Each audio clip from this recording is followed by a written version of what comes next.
Hok, kailangan ko na umalis. Kailangan daw mahanap at mahuli lahat ng mga nakatakas, lalong-lalo na si Mando. Konde!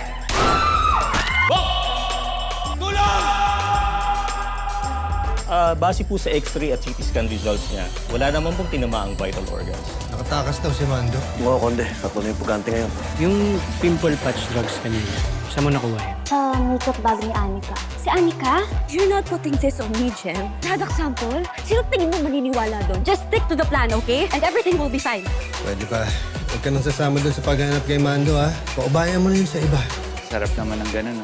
May nag-aalala sa'yo. Sa akin kasi, wala ni isang bibisita sa akin dito. Eric, Dok? gusto ko lang kamustahin kayong lahat. I heard maraming nasaktan sa nangyari. Buti na lang kamo, hindi napuruhan. Eh, ang balita ko, ino-operan siya ngayon eh. Ayok ka talaga, Konde. Nakaligtas ka pa? Hindi ako titigil hanggang hindi kita napapatay. Wait lang. Naalala ko baka wala pa pala si Anika sa bahay nila. Baka nasa tambayan pa. Sa bayan? Sigurado ka ba doon namin makikita si Anika? Oo, dun lagi ang tambayan namin bago umuwi. Sa coffee shop, sa Padre Burgos Avenue. Sige, ganito na lang. Pupunta kami doon. Pagka wala doon si Anika, te-text ka namin. May load ka ba, pre? Kasi ubos na load ko eh. Sige, pero pwede ko naman kayong samahan. Hindi na. Wag Hindi na. na siguro. Okay na. Okay lang? Sure? Okay na. Pero, teka lang. Ano pa kasi gagawin nyo kay Anika? Wala. Kailangan lang namin alamin kung saan galing yung pimple patch drugs. Tapos yun yung re-report namin kay Sir Chito. Sige, pero text nyo ako ah. Oo. Okay, bye. Yeah. Ano, pre? Sa tingin mo si Anika talaga nagbebenta dito? Hindi natin alam eh. Pero malakas talaga yung kutob ko na kila Jaco galing yung produkto. Kung sakali, si Anika yung magiging witness natin para matumbok si Jaco. Galing mo talaga, pre. Alam mo, pwede ka na maging polis. Tara na. Tara. Boys! Kapag kumilos na, wala ka na. Saan ka tatakbo? Hawak ko ang laro, ito ng oras mo. Takbo, saan ka tatakbo? Huwag kang aatras, kami sa gandikit. Bigyan! Takbo, saan ka tatakbo? Sa gandikit. Dong, hindi mo na kailangan magpaligoy-ligoy pa. Alam ko naman na ako talaga sinadya mo rito eh. Alam kong concern na concern ka sa akin. Eric, you know I'm with Glenn, di ba? Doc. Sir, maiwan ko muna kayo. Excuse me. Mahal mo ba siya? Nandito ka ba para kay Faye? Ay, hindi, boys. Totoo po niyan. Undercover po kami ni May. Undercover. Oh, boys. Dahil ba yun sa pimple patch drugs na bumiktima kay Faye? Oh, boys. Pero may pupuntahan kaming posibleng lead. Sabi kasi ni Faye, nakuha daw niya yung pimple patch drug sa kaibigan nilang si Anika. Anika, yan ang tingin yung supplier dito. Hindi pa po namin sigurado, boys eh. Corporal Mariano po. Asan yung Anika niya?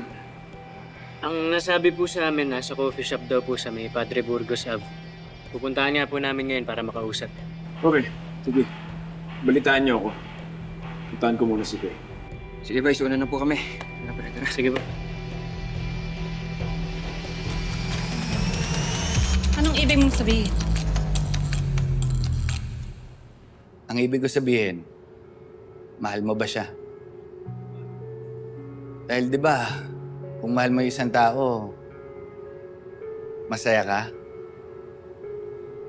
Pero nung nakita ko kayong dalawa, parang hindi ka masaya sa kanya eh. Eric, I'm so sorry if somehow I led you on. I'm with Glenn now. And I think it's better for us, lalo na sa'yo. Huwag mo na akong kulitin eh. Papipigilan ba ako ni Glenn? Eric, please. You don't know Glenn. Babaguhin ko tanong ko. Masaya ka ba sa kanya?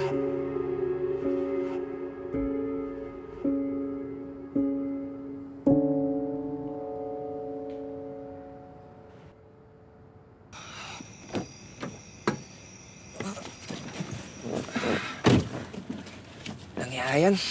Malaking gulo pala tong pagtakas ng mga preso. Kaya pala di makausap si Sir Tonyo. Basta, mag-ingat na lang tayo. Kumuha tayo ng kahit anong info kay Anika, tapos report na lang natin mamaya kay Bustonyo. Ano na, Will? Uy, pre. Problema ba, pre? Sensya na, Vince. Hindi na kita masasamahan sa misyon natin. Bakit, tol? Ano nangyari? Wala na daw si tatay. Kailangan ko lumuwas ng Maynila. Sorry, pre. Nahigiramay ako.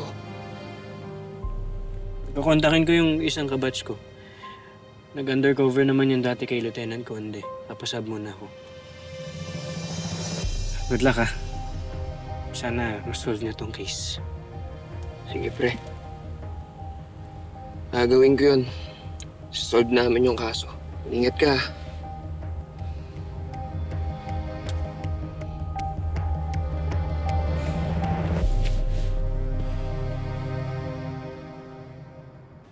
Ang swerte ni Tonyo, no?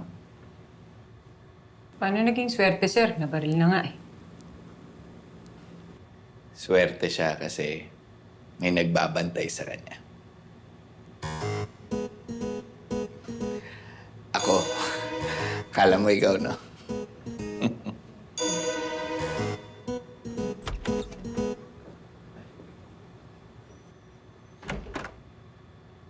Ano pong balita?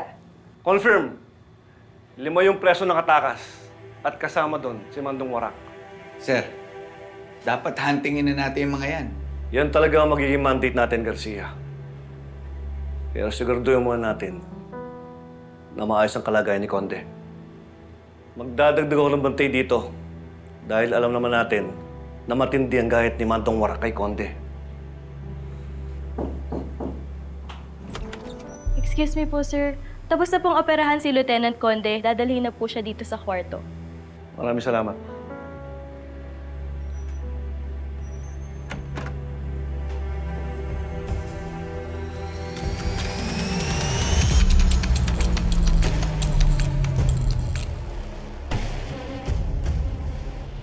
Dante, mukhang alam ko na kanina pinagkatiwala ni Monty ang produkto ko. We need to cover our tracks.